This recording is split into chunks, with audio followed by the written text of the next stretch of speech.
My Whirlpool washing machine had an imbalance on spin cycle. So I bought the pads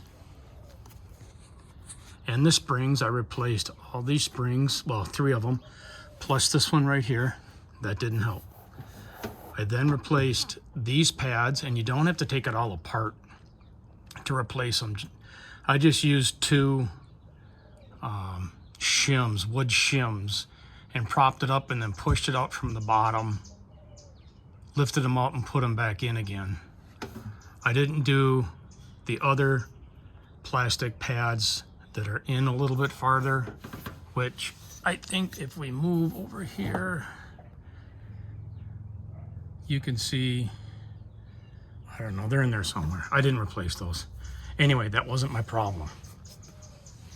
My problem was, sorry about the shaky video, I'm doing this alone, was my balance ring, which I didn't even know about until after I took this off. You have to push down to release them. And this will take a second, so you can fast forward if you wish.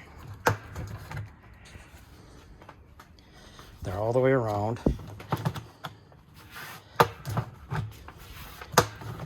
Last one's back here. Okay, now we take this out. There's the balance ring. Now you'll notice the balance ring has these teeth where it needs to be locked in. There's also tabs down inside here. See that? If you need to get it out, you need to push those tabs down and then slowly pick it out one at a time. This has water in it or a fluid. What mine had done is it had rotated counterclockwise and the teeth were not locked into place. So the balance ring was shifting around, causing the imbalance. I figured that out by taking the ring out, running the spin cycle without the balance ring. Of course, the cover and everything was off. I had to jumper the lid switch.